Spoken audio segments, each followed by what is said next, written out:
¿Alguna vez te has detenido a pensar que, sin importar tu posición, tus creencias o tu historia, llegará un día en que estarás completamente solo frente al Creador del universo? Y si te dijera que existe un momento ya fijado en el calendario divino, en el que tu vida entera será abierta y leída ante todo el cielo, ¿estás preparado para enfrentarlo? La Biblia lo describe con un título que eriza la piel: el gran trono blanco. No es un símbolo abstracto, no es un recurso literario para infundir temor. Es un evento real, definitivo, que marcará el final de toda historia humana y el inicio de la eternidad para cada persona. El apóstol Juan, testigo privilegiado de las visiones del Apocalipsis, lo narra con un peso que parece traspasar las páginas. Y vi un gran trono blanco, y al que estaba sentado en él, de delante del cual huyeron la tierra y el cielo, y ningún lugar se encontró para ellos. Apocalipsis 20:11. Intenta imaginarlo: un trono deslumbrante, símbolo de pureza absoluta, sostenido no por columnas ni por cimientos materiales, sino por la justicia eterna de Dios. La presencia de aquel que se sienta en él es tan majestuosa, tan abrumadora, que incluso los cielos y la tierra como los conocemos retroceden y se desvanecen ante su gloria. Nada corrupto, nada manchado, nada que no sea santo puede permanecer allí. Este no es un tribunal al que se pueda evitar asistir.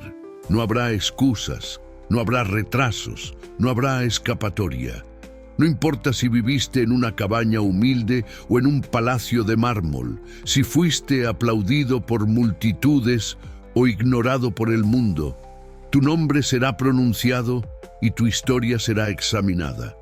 Porque es necesario que todos nosotros comparezcamos ante el tribunal de Cristo. 2 Corintios 5:10. Allí no habrá abogados para distorsionar la verdad, ni jueces corruptibles que se dejen sobornar. El que juzga es el mismo que conoce cada rincón de tu corazón, que vio cada acto oculto, que escuchó cada palabra pronunciada en secreto. Eclesiastés 12:14. Ese día todos los disfraces caerán. Las justificaciones que nos repetimos para tranquilizar nuestra conciencia serán inútiles. Jesús advirtió que habrá quienes, confiados en sus obras religiosas, dirán: Señor, Señor, ¿no profetizamos en tu nombre y en tu nombre hicimos muchos milagros? Pero recibirán la respuesta más aterradora: nunca os conocí, apartaos de mí. Mateo 7:22-23. No será suficiente haber tenido una religión de apariencias. Solo la relación real y viva con el Salvador será reconocida ante el trono. El gran trono blanco es el punto final del conflicto entre el bien y el mal. Allí, el veredicto no se basará en rumores ni en percepciones humanas, sino en registros celestiales que han guardado con precisión cada decisión que tomaste, cada oportunidad que aprovechaste o rechazaste, cada vez que el Espíritu Santo tocó tu corazón y tú decidiste obedecer o ignorar. Y cuando esos libros se abran, Apocalipsis 20:12, no habrá manera de borrar lo que quedó escrito. El momento será tan solemne que incluso los que negaron la existencia de Dios caerán de rodillas y confesarán que Jesucristo es el Señor. Filipenses 2:10-11. Pero para muchos será una confesión demasiado tarde. Por eso, este no es un mensaje para escuchar con indiferencia. Lo que vas a descubrir sobre el gran trono blanco puede sacudir tu percepción de la vida y de la eternidad. Vamos a explorar juntos quiénes estarán allí, qué se juzgará y cómo puedes asegurarte de escuchar las palabras más dulces que saldrán de los labios del Rey.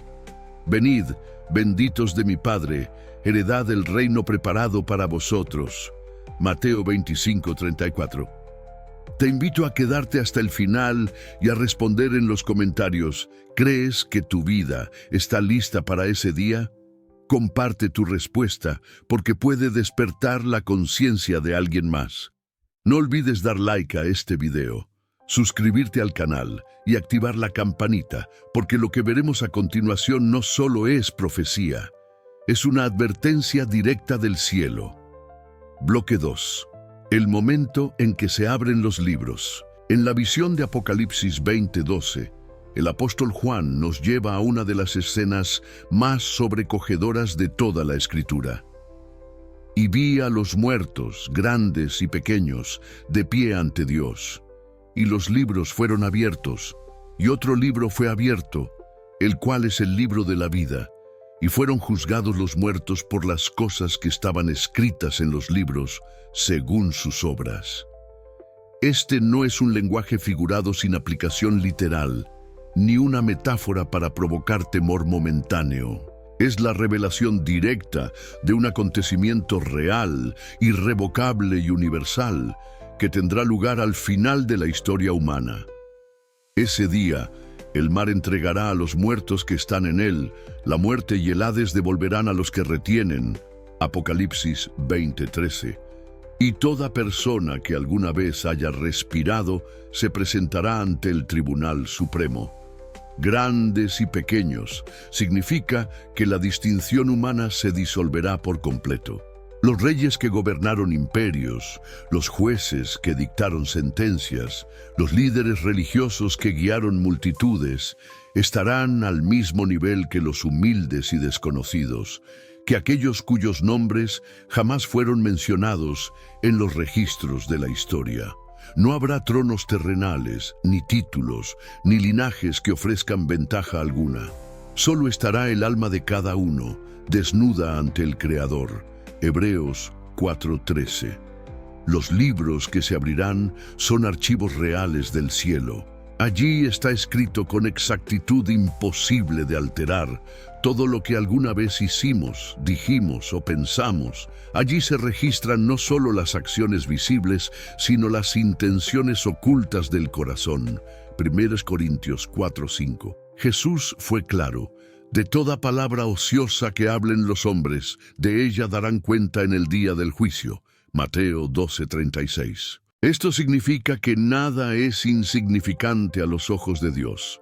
Las palabras dichas en secreto, las decisiones tomadas en soledad, las oportunidades desaprovechadas para hacer el bien. Santiago 4:17, todo forma parte de ese registro eterno. Pero hay un libro que sobresale por encima de todos, el libro de la vida.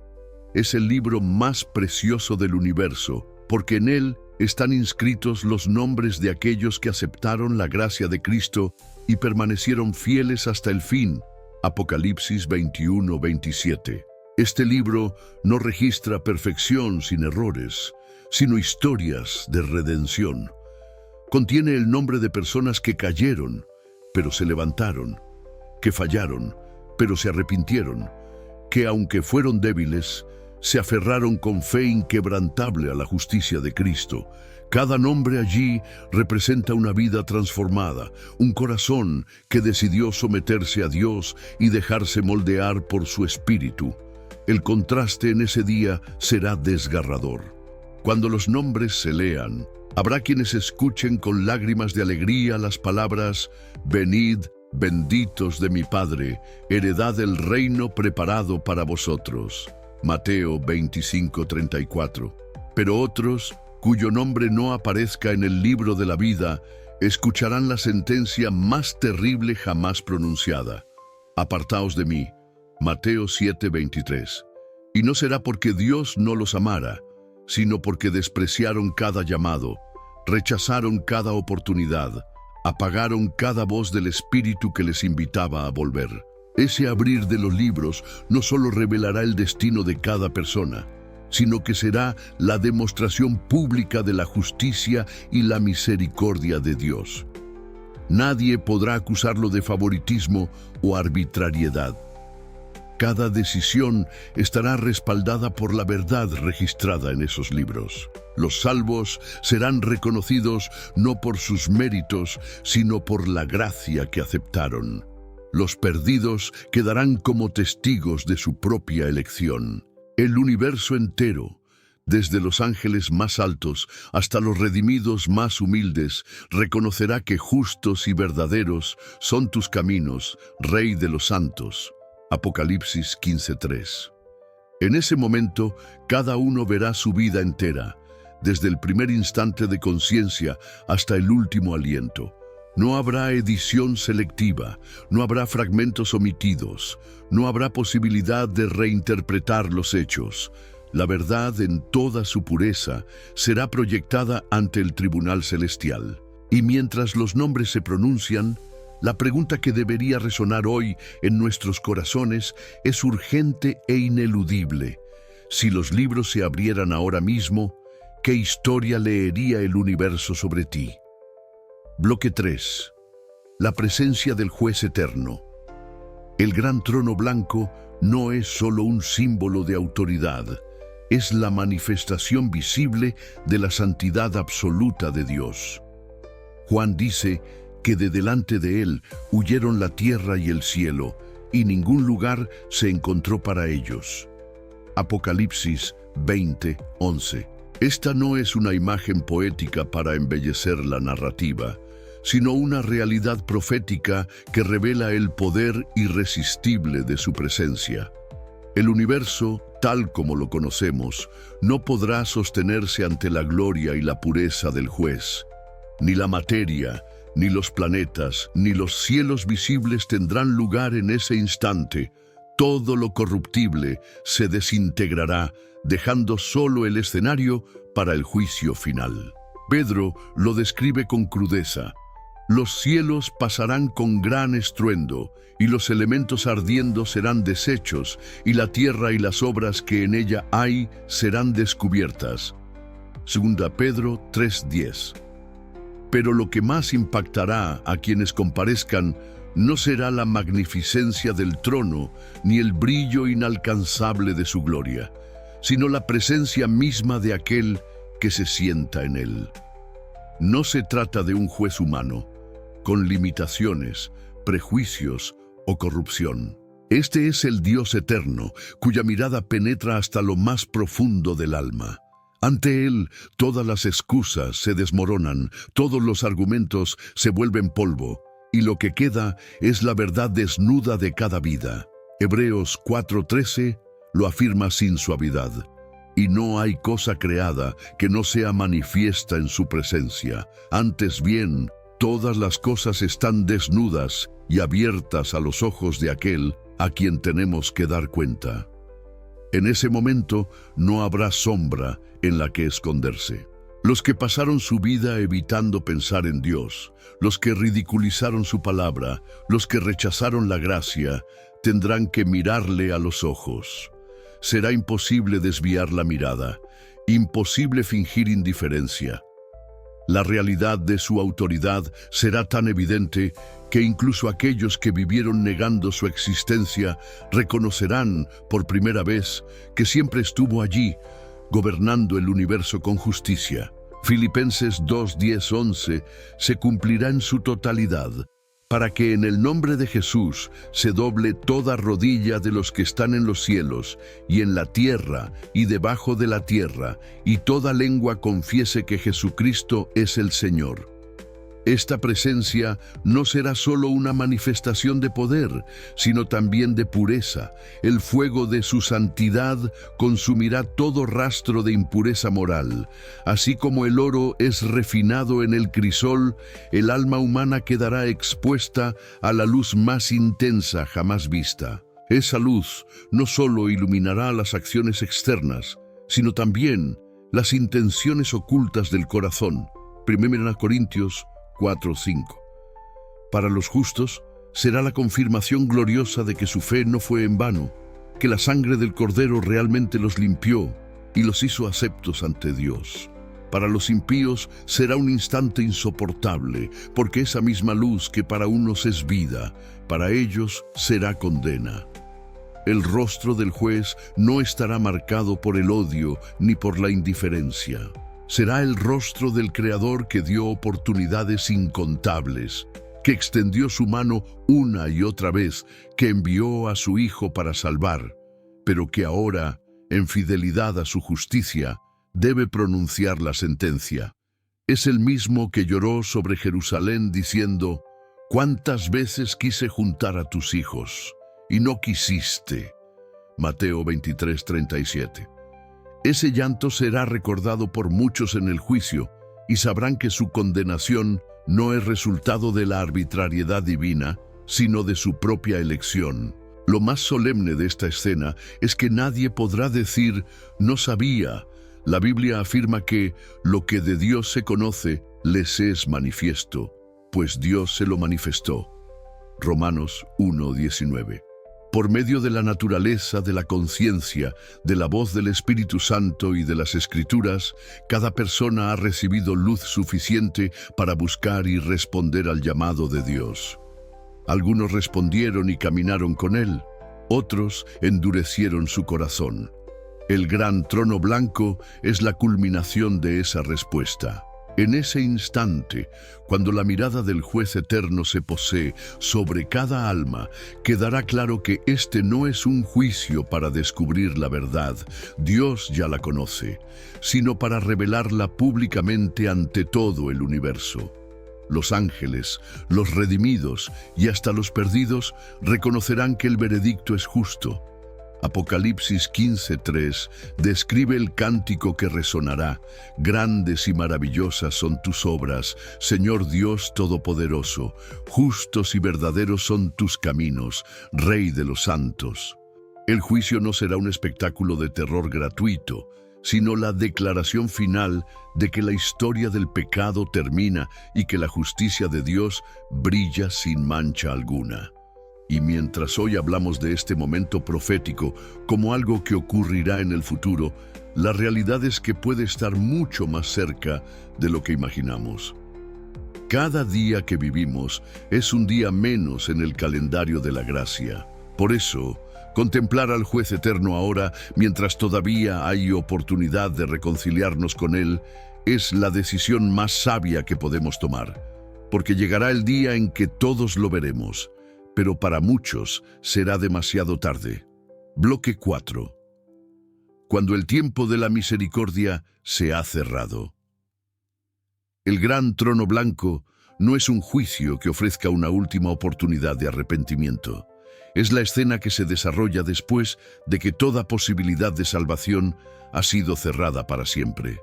Este es el momento en que las decisiones eternas ya fueron tomadas, el destino de cada ser humano sellado, y la puerta de la gracia cerrada, tal como se cerró la puerta del arca en tiempos de Noé. Génesis 7:16. Cuando Juan contempla el trono, lo hace en el contexto de un universo donde la misericordia ya no está en oferta. El tiempo de clamar, «Ten misericordia de mí», habrá terminado, y las palabras de Apocalipsis 22:11 se habrán cumplido. El que es injusto, sea injusto todavía, y el que es inmundo, sea inmundo todavía, y el que es justo, practique la justicia todavía, y el que es santo, santifíquese todavía. Este concepto es tal vez lo más temible de todo el juicio. No se trata de un tribunal al que llegamos con la esperanza de negociar una sentencia más suave. Es la revelación pública del veredicto que ya fue determinado en el juicio investigador y confirmado por la vida que cada uno eligió llevar. Dios, que es paciente y tardo para la ira, Éxodo 34:6, habrá extendido su gracia una y otra vez, habrá llamado mediante su palabra, su espíritu y circunstancias providenciales, pero habrá llegado un punto en que el rechazo persistente hará imposible cualquier nueva oportunidad. En ese día, los perdidos comprenderán algo que ahora muchos desprecian. La misericordia tiene un límite de tiempo. No porque Dios quiera limitarla arbitrariamente, sino porque el corazón humano, cuando rechaza repetidamente al Espíritu Santo, llega a endurecerse hasta volverse insensible a toda influencia divina. Hebreos 3:15. La parábola de las 10 vírgenes en Mateo 25 lo ilustra con claridad. Cuando las insensatas finalmente quisieron entrar, la puerta ya estaba cerrada. escucharon la voz del esposo decir: «No os conozco». Mateo 25:12. Ese eco resonará en el juicio final, no como una sorpresa arbitraria, sino como la consecuencia de una vida vivida sin preparación para la eternidad. Lo más solemne es que, en ese instante, los perdidos verán todo el cuadro con absoluta claridad. Entenderán cómo el Espíritu Santo los llamó en múltiples ocasiones, cómo Dios permitió pruebas y bendiciones para acercarlos a Él, cómo la Biblia les hablaba directamente y cómo, una y otra vez, pospusieron su entrega. Reconocerán que no hay injusticia en la sentencia, y aún así, ese conocimiento no traerá paz, sino desesperación.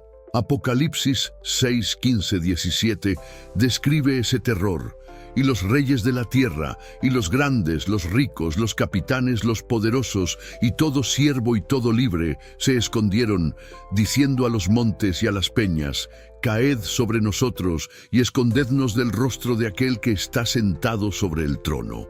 Pero el cierre de la misericordia no será solo una tragedia para los perdidos, sino también una vindicación del carácter de Dios ante todo el universo. Durante siglos, Satanás lo ha acusado de ser injusto, de manipular el destino de las personas, de condenar sin dar oportunidad.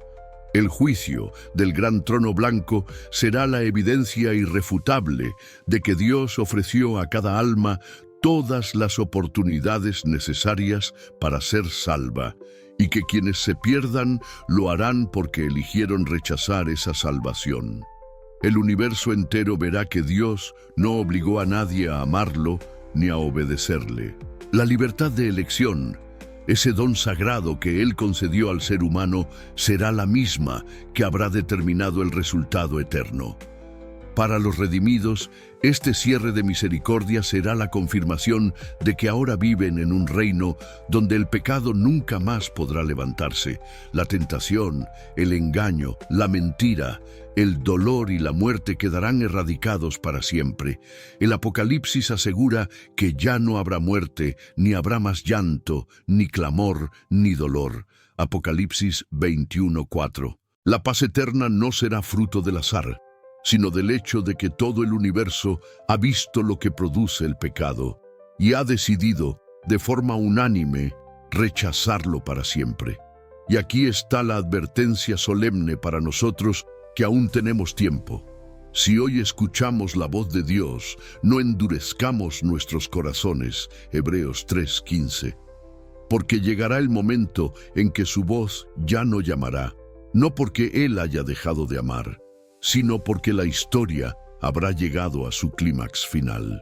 El gran trono blanco no será el lugar para reconciliarnos con Dios. Ese momento es ahora, mientras todavía hay sangre en nuestras venas y oportunidad de responder a su gracia. Una vez que el trono se establezca y los libros se abran, lo único que quedará será escuchar el veredicto eterno. Bloque 5. El rostro de los redimidos y de los perdidos. En el día del gran trono blanco, la humanidad entera se dividirá en dos grupos, no por nacionalidad, cultura o condición social, sino por una única y decisiva realidad: su relación con el Cordero de Dios. No habrá un tercer grupo, no habrá zonas grises donde esconderse, no habrá un limbo para los indecisos. Jesús lo dejó claro en Mateo 25, 32, 33. Y serán reunidas delante de él todas las naciones, y apartará los unos de los otros, como aparta el pastor las ovejas de los cabritos. Y pondrá las ovejas a su derecha y los cabritos a su izquierda. La multitud estará allí, incontable, y sin embargo, cada persona se sentirá absolutamente sola cuando la mirada del juez eterno se pose sobre ella. Y entonces se verá la gran diferencia en los rostros. Los redimidos, aquellos cuyos nombres fueron hallados en el libro de la vida, reflejarán una mezcla indescriptible de asombro, gratitud y gozo. Algunos habrán llegado al cielo a través de pruebas ardientes, de luchas internas y externas, y ahora, de pie ante el trono, sabrán que todo valió la pena. Sus lágrimas serán enjugadas por el mismo Dios. Apocalipsis 21:4. Y oirán la voz que durante toda la eternidad resonará en su memoria. Venid, benditos de mi Padre, heredad el reino preparado para vosotros desde la fundación del mundo. Mateo 25:34. Pero en los rostros de los perdidos la historia será distinta. No habrá altivez, no habrá justificación, no habrá arrogancia que resista la luz que todo lo revela. La Biblia describe que toda rodilla se doblará y toda lengua confesará que Jesucristo es el Señor. Filipenses 2:10-11. Pero para ellos, esa confesión no será fruto del amor, sino de la irrefutable evidencia de su soberanía. En sus ojos se leerá el peso de una eternidad perdida, el horror de haber cambiado lo eterno por lo temporal, de haber despreciado la invitación que les fue repetida vez tras vez. Verán el rostro del Salvador no como su Redentor, sino como su juez, y comprenderán que esa relación no fue forzada por él, sino decidida por ellos. El contraste será tan absoluto que estremecerá a todo el universo. Los ángeles, testigos de la historia humana, recordarán los momentos en que lucharon por proteger y guiar a esas almas, enviando impresiones, salvando de peligros, inspirando palabras de advertencia. Los redimidos reconocerán cómo, aun en su debilidad, fueron sostenidos por la gracia divina, mientras que los perdidos verán cómo cada paso hacia el pecado fue también un paso consciente de alejamiento. Jesús dijo en Juan 3:19-20, y esta es la condenación, que la luz vino al mundo, y los hombres amaron más las tinieblas que la luz, porque sus obras eran malas. Esa elección se reflejará en cada gesto, en cada mirada. Los rostros de los redimidos irradiarán una luz que no proviene de ellos mismos, sino del Cordero que está en medio del trono. Apocalipsis 7:17. Será la gloria del carácter de Cristo, reflejada en aquellos que en la tierra aprendieron a caminar con Él día a día, a negarse a sí mismos, a llevar su cruz. No será una gloria de vanagloria, sino la humildad perfecta de quienes saben que no entran en el reino por sus méritos, sino por la gracia inmerecida.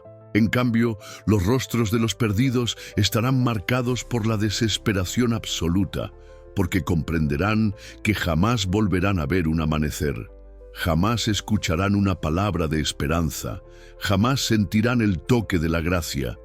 El lago de fuego será su destino, no como un acto impulsivo de Dios, sino como el resultado final de una vida sin Él. Habrá lágrimas, pero no todas serán de dolor.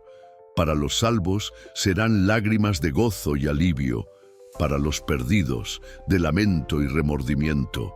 Y esas lágrimas de los condenados no se derramarán porque no entendieran el Evangelio, sino porque finalmente lo entenderán, cuando ya no haya oportunidad de aceptarlo. Jesús advirtió que allí será el lloro y el crujir de dientes. Mateo 13:42, expresión que indica un dolor tan profundo que no puede ser expresado en palabras. Esta escena, tan solemne y final, nos recuerda que hoy, ahora mismo, estamos decidiendo de qué lado estaremos. No será la muerte lo que determine nuestro destino, sino las decisiones que tomemos antes de ese día. Cada pensamiento que cultivamos, cada palabra que pronunciamos, cada acto que realizamos, va moldeando nuestro carácter, y ese carácter será lo único que llevaremos al juicio. El contraste de los rostros en el gran trono blanco no se formará en ese momento, sino que será el reflejo de toda una vida de elecciones. Por eso, hoy es el día para asegurarnos de que nuestro rostro, cuando se levante la vista en ese tribunal eterno, sea el de alguien que ha sido sellado por la gracia de Dios. Porque en ese día, lo que más brillará no será la grandeza del trono, ni el esplendor del cielo, sino el rostro del juez, y lo que ese rostro significará para ti. Bloque 6. El testimonio irrefutable de las obras. En el día del gran trono blanco, nadie será juzgado por rumores, suposiciones o percepciones equivocadas. No habrá lugar para la injusticia que tantas veces marca a los tribunales humanos. Este juicio se basará en evidencias irrefutables, porque los libros que serán abiertos contienen un registro exacto y perfecto de cada obra, de cada palabra, de cada pensamiento que el ser humano haya tenido desde su nacimiento hasta su último aliento. Apocalipsis 20:12 lo dice con precisión. Y fueron juzgados los muertos por las cosas que estaban escritas en los libros, según sus obras. Aquí no se trata de una balanza donde se pesan las buenas acciones contra las malas, como enseñan muchas religiones humanas. No es un juicio para decidir si las obras buenas superan a las malas. El centro del juicio no es la cantidad de buenas obras acumuladas, sino la evidencia que confirma si la vida de esa persona estuvo bajo la gracia transformadora de Cristo. Las obras no son el medio para ser salvos, sino la prueba visible de si realmente lo fuimos por la fe. Jesús dijo: «Por sus frutos los conoceréis», Mateo 7:20, y esos frutos estarán plenamente registrados, sin omitir nada, sin añadir nada. La solemnidad de este registro celestial es que nada puede ser borrado por voluntad humana. El arrepentimiento verdadero y la confesión sincera traen el perdón, y ese perdón incluye la eliminación del registro del pecado, pero solo cuando la vida está rendida a Cristo. 1 Juan 1:9. Esto significa que, para los salvos, sus pecados no aparecerán como prueba condenatoria, porque han sido cubiertos por la sangre del Cordero. El profeta Miqueas lo describe así: «Él echará en lo profundo del mar todos nuestros pecados». Miqueas 7:19. Pero para los que rechazaron esa gracia, cada obra, cada pensamiento y cada motivación estarán expuestos ante el universo, sin filtros, sin distorsiones, mostrando no solo lo que hicieron, sino por qué lo hicieron. El impacto de este testimonio será tan profundo que silenciará toda boca.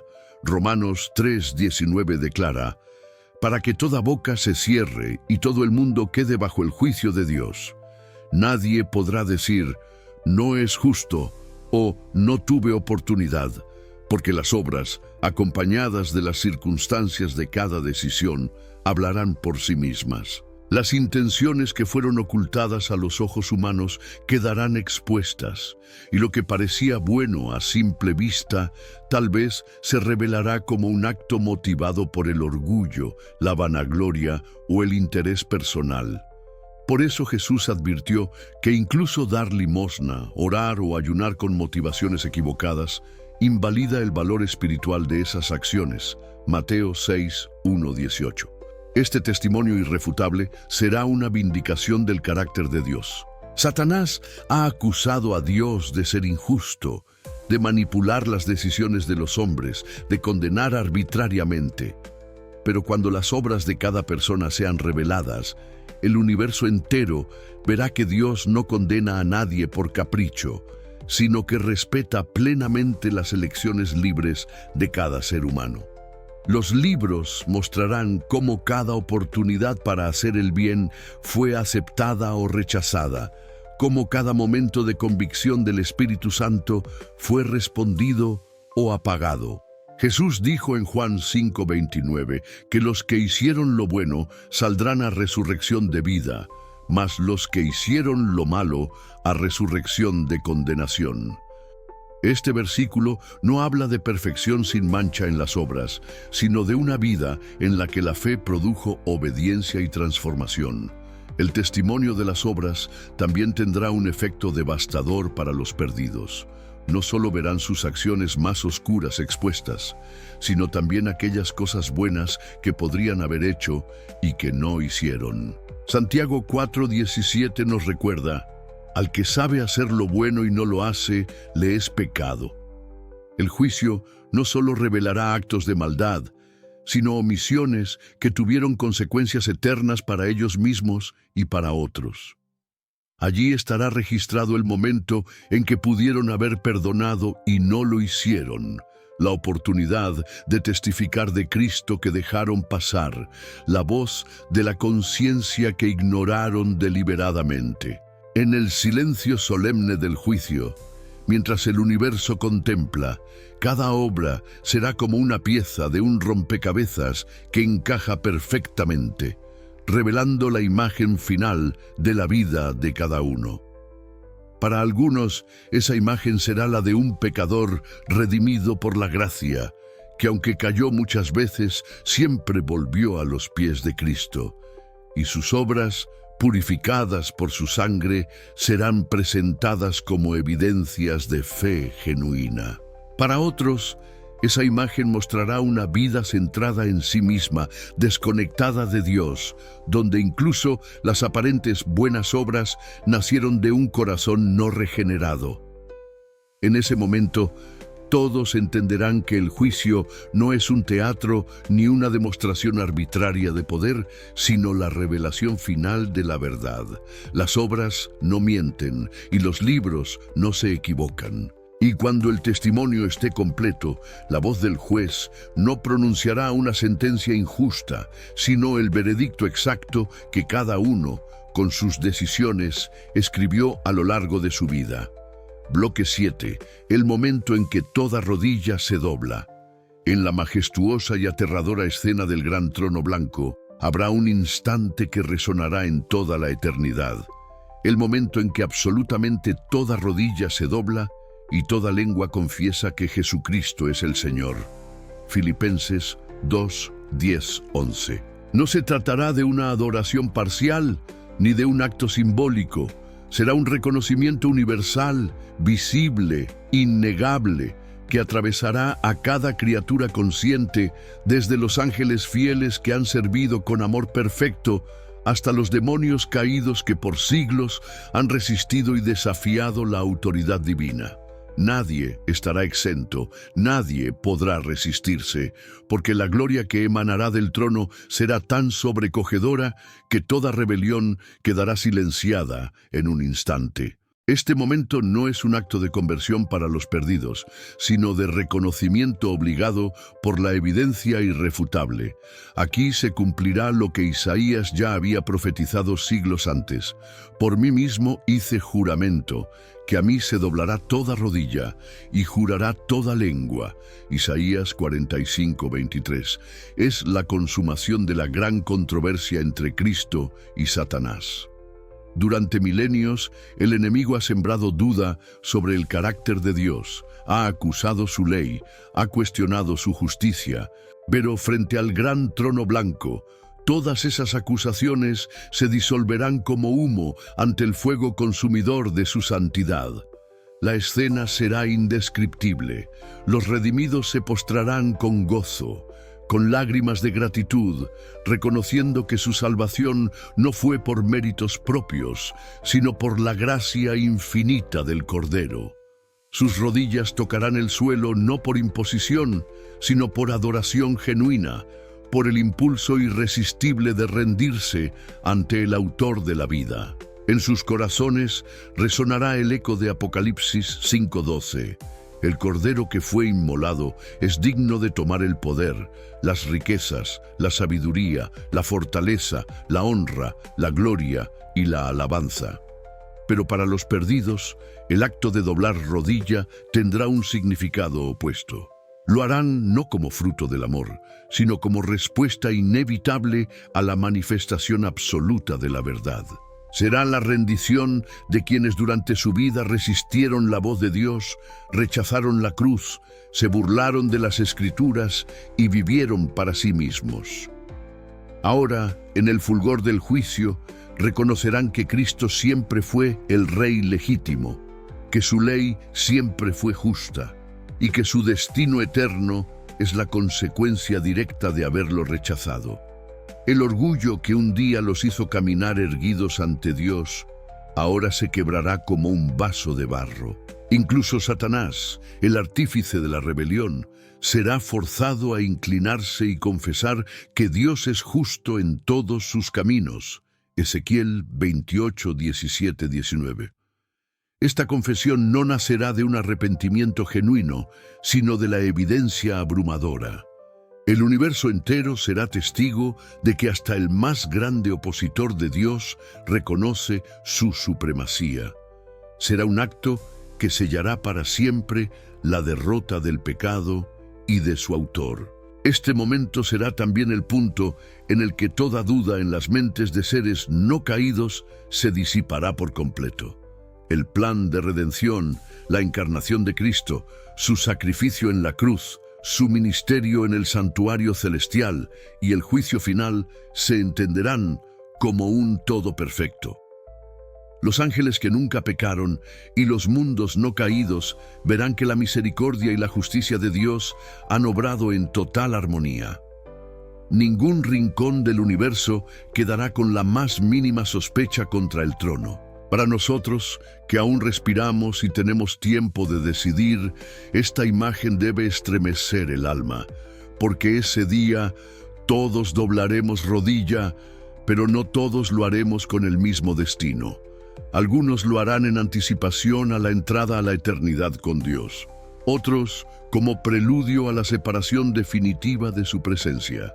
La pregunta que se levanta sobre nuestras vidas hoy es: ¿doblaremos la rodilla ahora, voluntariamente, en adoración y entrega, o lo haremos entonces obligados por la verdad que ya no podrá salvarnos?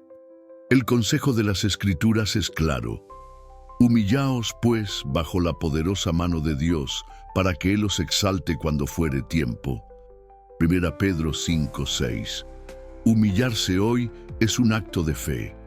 Humillarse entonces será un acto inevitable, pero sin esperanza. El gran trono blanco será la escena que pondrá fin a toda rebelión, y la rodilla que no se haya doblado por amor en esta vida se doblará por fuerza en el juicio, pero demasiado tarde para cambiar su destino.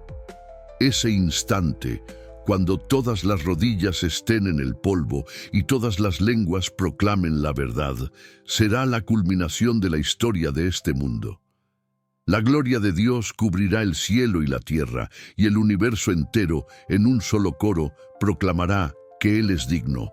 Pero para algunos, esa proclamación será el comienzo de una eternidad en la presencia de Dios. Para otros, el último acto antes de la eterna separación. La decisión de cuál será nuestro caso se está escribiendo hoy, no entonces. Bloque 8. El libro de la vida y el veredicto final. En medio de los libros que serán abiertos en el juicio, hay uno que sobresale por encima de todos. El libro de la vida. No contiene pecados ni errores, sino los nombres de aquellos que han sido redimidos por la sangre del Cordero. Apocalipsis 20:15 lo declara con claridad. Y el que no se halló inscrito en el libro de la vida fue lanzado al lago de fuego. Este registro no es simbólico, es el documento celestial que decide el destino eterno. No habrá apelaciones, no habrá revisión de última hora. Si tu nombre está allí, entras en la eternidad con Dios. Si no está, el veredicto es inalterable. El libro de la vida no se escribe al azar. Jesús dijo a sus discípulos: regocijaos de que vuestros nombres están escritos en los cielos. Lucas 10:20. Es un registro vivo que refleja la condición actual de quienes se aferran a la fe. No basta haber estado inscrito una vez. La Escritura advierte que los nombres pueden ser borrados. Éxodo 32:33. Apocalipsis 3:5. Si la persona abandona su fe y se entrega al pecado sin arrepentimiento. Esto significa que no hay seguridad automática por un pasado religioso. Lo que determina la permanencia del nombre es la perseverancia en Cristo hasta el final.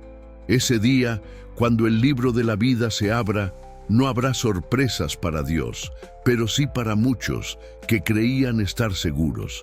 Jesús advirtió que algunos dirán: Señor, Señor, no profetizamos en tu nombre, y sin embargo escucharán la respuesta: Nunca os conocí. Mateo 7, 22, 23. Esto muestra que la mera actividad religiosa no garantiza la salvación. Lo que cuenta es la relación personal con el Salvador. Para los redimidos, escuchar su nombre pronunciado será el momento más glorioso de su existencia. Significará que la gracia triunfó sobre el pecado, que sus luchas no fueron en vano, que la fe que sostuvieron en medio de pruebas y tentaciones ha sido reconocida por el juez del universo. Para los perdidos, en cambio, no encontrar su nombre será la confirmación devastadora de que su destino eterno está sellado fuera de la presencia de Dios. Este momento no será rápido ni superficial. El juicio será transparente ante todo el universo. Los nombres serán buscados, y con cada verificación se revelará el carácter, la historia y las decisiones de cada persona. No será necesario que Dios explique cada caso. Las evidencias hablarán por sí mismas. El universo entero verá que Dios no excluye a nadie por arbitrariedad, sino que respeta la decisión final de cada corazón. Hoy, ese libro sigue abierto y la tinta de la gracia aún escribe nombres. Todavía hay tiempo para asegurarnos de que el nuestro esté allí y permanezca para siempre. El consejo de las Escrituras es urgente. Aseguraos de vuestra vocación y elección. 2 Pedro 1:10. Porque cuando el gran trono blanco se levante y el libro de la vida sea abierto, ya no habrá oportunidad de añadir un solo nombre más. Bloque 9. El lago de fuego y la segunda muerte. El veredicto final del gran trono blanco no se limita a una sentencia pronunciada, culmina en la ejecución solemne y definitiva de la justicia divina. Apocalipsis 20, 14, 15.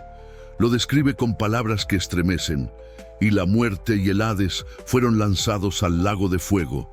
Esta es la muerte segunda, y el que no se halló inscrito en el libro de la vida fue lanzado al lago de fuego. Aquí, el juicio alcanza su clímax. No hay posibilidad de apelación, no hay retraso en la sentencia, no hay segunda oportunidad. La primera muerte, el sueño temporal del que todos los hombres participan por el pecado, aún deja abierta la esperanza de la resurrección. Pero la segunda muerte es la separación eterna e irreversible de Dios. El lago de fuego no es un fuego común, sino el símbolo y la realidad de la destrucción total del pecado y de todos aquellos que se aferraron a él. Malaquías 4:1 lo presenta con crudeza. He aquí, viene el día ardiente como un horno, y todos los soberbios y todos los que hacen maldad serán estopa. Aquel día que vendrá los abrasará y no les dejará ni raíz ni rama. Este fuego no arderá por toda la eternidad, manteniendo a los impíos en un tormento sin fin, como muchos imaginan. Arderá lo suficiente para consumirlos por completo, hasta que no quede rastro de su existencia como seres conscientes. Es la aniquilación total de todo lo que ha corrompido la creación perfecta de Dios. La primera muerte puede llegar por enfermedad, accidente o vejez, pero la segunda muerte llega únicamente como resultado del juicio divino y después de haber tenido cada alma la oportunidad de elegir. Jesús mismo advirtió: no temáis a los que matan el cuerpo, pero no pueden matar el alma. Temed más bien a aquel que puede destruir el alma y el cuerpo en el infierno.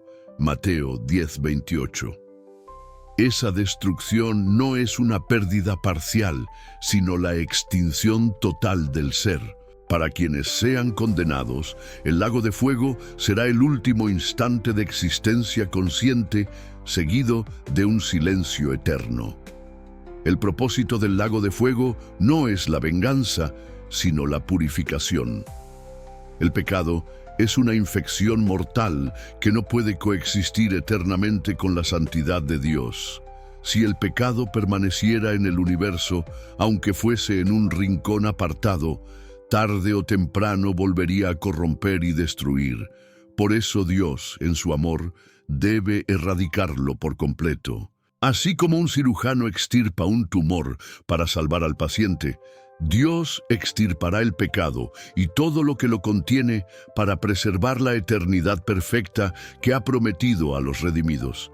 En ese día, Satanás mismo enfrentará la segunda muerte, el que fue querubín grande protector, Ezequiel 28:14, y que se llenó de orgullo hasta rebelarse contra su creador, será reducido a nada. Ezequiel 28:18-19 lo describe: delante de todos los que te conocieron te espantarás, y para siempre dejarás de ser. Esta será la victoria final de Cristo sobre el enemigo, no solo venciendo su rebelión, sino borrando todo vestigio de su existencia como líder de la oposición a Dios. La magnitud de este acto será presenciada por todo el universo. Los redimidos verán cómo la justicia divina actúa sin error, sin exageración, sin crueldad. Los ángeles y los mundos no caídos contemplarán cómo cada caso es resuelto y cómo la santidad de Dios se mantiene intacta. Y finalmente, cuando el último rastro del pecado se consuma en las llamas, la profecía de Nahum 1:9 se cumplirá plenamente. La aflicción no se levantará dos veces. Pero este mensaje no está en la Biblia para satisfacer la curiosidad sobre el fin de los impíos, sino para despertar a los vivos. El lago de fuego es una advertencia solemne de que nuestras decisiones de hoy determinan nuestro destino eterno. Dios no se complace en la muerte del impío. Ezequiel 33:11. Su deseo es que todos procedan al arrepentimiento, según Pedro 3:9. Sin embargo, respeta la libertad humana, incluso si eso significa permitir que una persona elija la muerte eterna antes que la vida eterna. La imagen final de este momento será de un universo purificado, donde no habrá más llanto, ni clamor, ni dolor. Apocalipsis 21:4. El eco del pecado se habrá extinguido para siempre, y sobre las cenizas de lo que fue, Dios creará cielos nuevos y tierra nueva donde mora la justicia. El lago de fuego será la última escena del viejo orden, y tras él comenzará la eternidad para los redimidos. Bloque 10. El fin definitivo del pecado y el comienzo de todo nuevo. Cuando el fuego del juicio haya cumplido su propósito y las últimas llamas se extingan, un silencio sagrado envolverá el universo. No será un silencio vacío, sino el respiro profundo de una creación liberada de su carga más oscura. El pecado, que comenzó con un pensamiento de orgullo en el corazón de Lucifer, que se expandió como un veneno por los pasillos de la historia humana, habrá sido completamente erradicado. Lo que Apocalipsis describe como el lago que arde con fuego y azufre, ya no existirá más. No habrá lugar donde la rebelión pueda echar raíces nuevamente. La profecía de Nahum 1:9 resonará con fuerza. La aflicción no se levantará dos veces. El fin del pecado no es simplemente la eliminación de quienes lo practicaron, sino la restauración total del orden divino.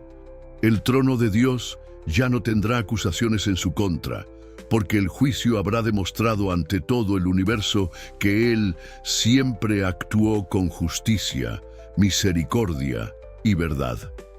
La gran controversia, iniciada por las mentiras de Satanás, quedará cerrada para siempre. El recuerdo del pecado permanecerá solo como advertencia, pero nunca más como amenaza. Isaías 65:17 lo anticipa. He aquí que yo crearé nuevos cielos y nueva tierra, y de lo primero no habrá memoria, ni más vendrá al pensamiento. Los redimidos, testigos de todo el proceso del juicio, contemplarán la nueva creación con lágrimas de gratitud. Cada rostro reflejará la certeza de que están allí no por mérito propio, sino por la gracia inmerecida del Cordero. Habrá una comunión perfecta entre Dios y su pueblo, y lo que se perdió en el Edén será restaurado en plenitud. El árbol de la vida volverá a estar accesible, sus hojas para la sanidad de las naciones. Apocalipsis 22:2. Y el río puro de agua de vida fluirá del trono, señal de que la vida eterna ha vencido a la muerte para siempre. La ausencia del pecado traerá una paz tan profunda que resultará indescriptible. No habrá más miedo a la pérdida, ni sombra de dolor, ni la más mínima inquietud por el futuro. Cada criatura viviente estará unida en una lealtad inquebrantable al Creador. Los ángeles que nunca cayeron y los seres humanos redimidos adorarán juntos, sin la más mínima sospecha en sus corazones. El universo entero será un solo coro proclamando: al que está sentado en el trono y al Cordero sea la alabanza, la honra, la gloria y el poder por los siglos de los siglos. Apocalipsis 5:13. Pero la victoria de Dios sobre el pecado no será celebrada con arrogancia ni con desprecio hacia los que perecieron. La Biblia indica que Dios no se complace en la muerte del impío. Ezequiel 33:11. El llanto de Jesús sobre Jerusalén revela su corazón quebrantado ante la pérdida de aquellos que no quisieron ser reunidos bajo sus alas. Mateo 23:37. Así también, en la eternidad, el gozo de los redimidos coexistirá con la comprensión del alto precio que costó la salvación, la sangre derramada en el Calvario, el sufrimiento del Hijo de Dios y la decisión final de aquellos que, a pesar de todo, eligieron apartarse de Él. Esta escena final también nos recuerda que el juicio no es solo un acto de condena, sino un acto de limpieza y renovación. El mismo fuego que destruye el pecado es el que purifica el universo, como el oro es refinado en el crisol. El pecado no volverá a levantarse, no porque Dios haya impuesto un miedo paralizante, sino porque todos habrán comprendido por experiencia y por evidencia que apartarse de Él es apartarse de la vida misma. Cuando la historia del pecado termine, comenzará algo nuevo, tan vasto que ni el corazón humano ni la imaginación más elevada pueden comprenderlo. Cosas que ojo no vio, ni oído oyó, ni han subido en corazón de hombre, son las que Dios ha preparado para los que le aman. 1 Corintios 2:9. Esa eternidad no tendrá amaneceres de temor ni atardeceres de incertidumbre. Será un día sin fin en la presencia de aquel que es la luz misma. El gran trono blanco, la escena más temida por los rebeldes, será recordado por los redimidos como el amanecer de la verdadera vida. Bloque 11. La eternidad revelada ante nuestros ojos. Cuando el último acto del juicio se haya consumado y el universo quede limpio de toda sombra de rebelión, la eternidad se abrirá ante nosotros como un horizonte sin límites. Será el cumplimiento definitivo de las promesas que Dios dio a lo largo de la historia, promesas que parecían lejanas, incluso imposibles, pero que ahora se verán y se tocarán con las manos. Isaías 25:8 resonará en cada corazón: destruirá a la muerte para siempre, y enjugará Jehová el Señor toda lágrima de todos los rostros. El dolor y la angustia, que fueron compañeros inseparables de la humanidad desde la caída, serán solo un recuerdo distante, incapaz de ensombrecer la gloria que nos rodeará. La eternidad no será un tiempo sin sentido ni propósito, como a veces imaginan los hombres, sino una vida plena en comunión con el Creador. Cada momento será una oportunidad de conocer más del carácter de Dios, de explorar los misterios de su sabiduría, de descubrir las maravillas de su creación que ahora, libre del pecado, se desplegará en toda su perfección. Los redimidos serán embajadores eternos de la gracia, testimonios vivientes de que la justicia y la misericordia no son opuestas, sino que en Dios se unen en perfecta armonía. Apocalipsis 22:4 describe con asombro este privilegio. Verán su rostro y su nombre estará en sus frentes. Pero para llegar a este punto, el universo ha atravesado la batalla más larga y dolorosa que jamás haya existido, la gran controversia entre Cristo y Satanás. Cada alma que esté en la eternidad estará allí porque en algún momento eligió someterse a la autoridad amorosa de Dios y aceptar el sacrificio de Jesús. Cada cicatriz del Cordero será un recordatorio eterno del precio de nuestra redención. No habrá orgullo en los redimidos, sino humildad profunda y gratitud sin medida. La salvación no será vista como un derecho adquirido, sino como un regalo inmerecido. En ese nuevo orden, todo lo que la humanidad perdió en el Edén será restaurado, pero en una escala aún mayor.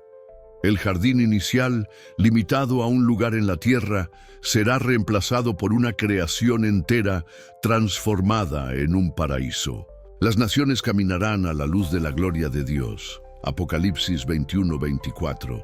Y los redimidos tendrán acceso libre al árbol de la vida, símbolo de la inmortalidad asegurada por Cristo.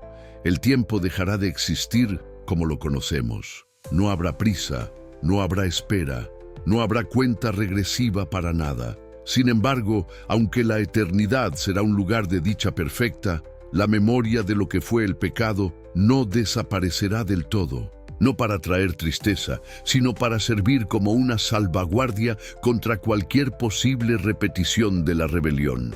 Zacarías 13:6 alude a que incluso en la eternidad el Cordero llevará las marcas de su sacrificio. ¿Qué heridas son estas en tus manos? Y él responderá, con ellas fui herido en casa de mis amigos. Cada vez que los redimidos vean esas marcas, recordarán que el pecado costó la vida del Hijo de Dios y que jamás, por ninguna razón, valdría la pena apartarse de él. La eternidad será también un testimonio ante el universo de que el gobierno de Dios es incuestionablemente justo. Los seres no caídos, que observaron el desarrollo de la historia humana y la resolución del juicio, contemplarán para siempre la evidencia de que el Creador no gobierna por la fuerza ni por el miedo, sino por el amor. El gran trono blanco habrá mostrado, sin lugar a dudas, que toda decisión de Dios estuvo basada en la verdad y en el respeto absoluto a la libertad de sus criaturas. Este futuro glorioso está reservado para aquellos que hoy responden a la voz del Espíritu Santo. No será el resultado de una casualidad ni de una religión heredada, sino de una relación viva y diaria con Cristo. Cada paso de obediencia, cada renuncia al pecado, cada acto de fe es una inversión en esa eternidad que nos espera.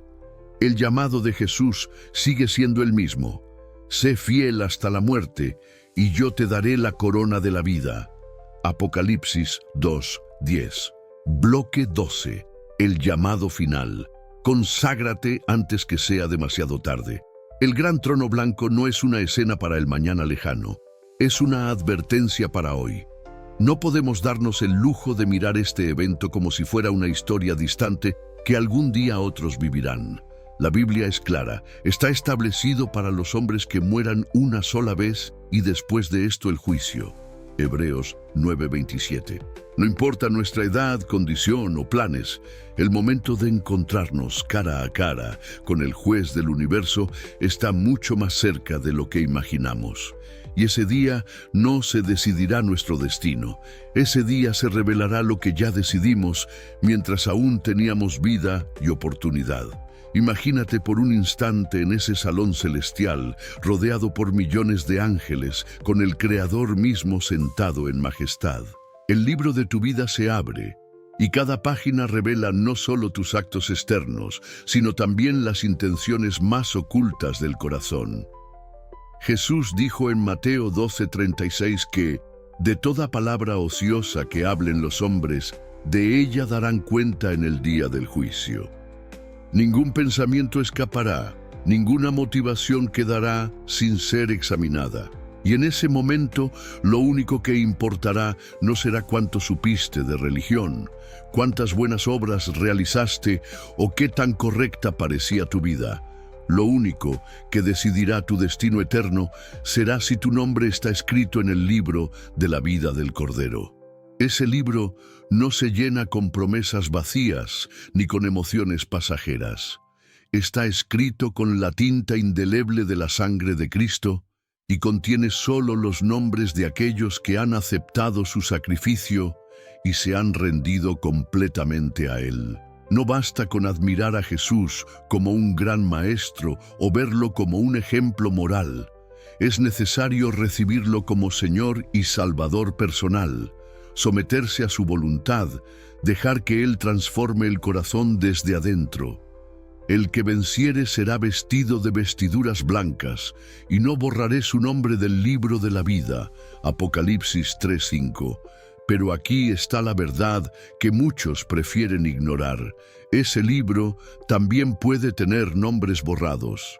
No porque Dios disfrute eliminar a alguien, sino porque respeta la decisión final de cada persona. Vivimos en el tiempo de gracia, donde el perdón está disponible para todo aquel que lo busque. Sin embargo, ese tiempo no será eterno. Llegará un punto en que la puerta se cerrará como en los días de Noé, y entonces las aguas del juicio cubrirán toda esperanza para los que quedaron fuera. Jesús mismo advirtió en Lucas 13:24-25 que muchos buscarán entrar y no podrán, porque la puerta ya habrá sido cerrada. Hoy, mientras aún escuchas esta advertencia, es el momento de decidir.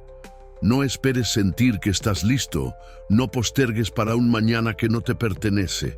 El diablo siempre susurra que hay tiempo, que puedes esperar un poco más, que la vida eterna puede decidirse más adelante.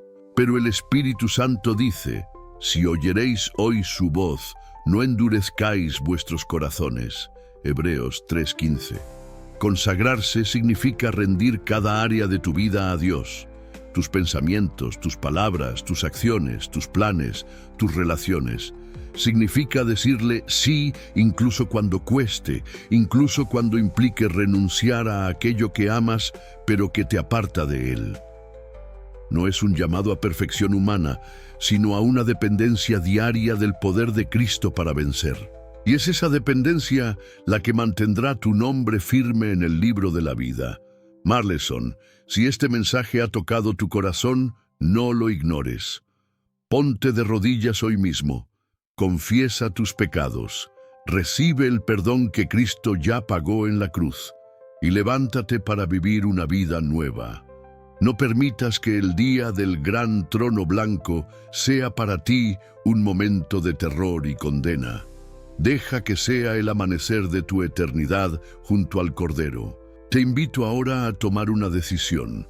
Escribe en los comentarios, mi vida es de Cristo, como testimonio público de tu entrega. Suscríbete a este canal para seguir profundizando en la palabra. Dale like a este video para que el mensaje llegue a más personas y comparte con alguien que necesite escuchar que todavía hay esperanza. No dejes para mañana la salvación que Dios te ofrece hoy.